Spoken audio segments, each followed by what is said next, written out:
Farzandsizlik bilan sinalayotgan insonlar bor mana. Kelin-kuyovlar bor, 5 yil, 3 yil. O'sha ayol yotadi, eri o'sha ayolni qorniga kaftini qo'yadi-da, mana buni ishora sabboba deydi. Ishora ayolini kindigiga qo'yib, Parvardigor, mana shu ayolimdan agar menga farzand bersang, shu bergan farzandingni ismini Muhammad deb seni do'stingni ismini qo'yaman deb qasqsinda albatta farzand bo'ladi. 3 juma qilsin debdi shuni.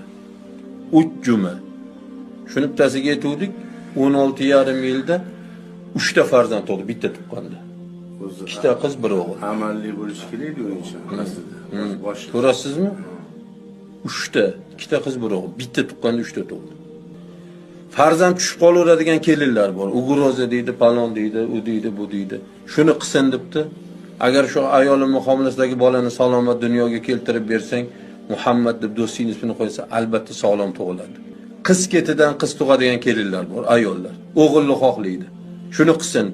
Agar keyingi farzandimni o'g'il qilib beradigan bo'lsang, Muhammad deb san do'stingni qo'yamiz, albatta o'g'il bo'ladi degan ekan. Nega? Rasululloh sollallohu alayhi vasallam aralashgan ish chiroyli bitmasdan qolmaydi.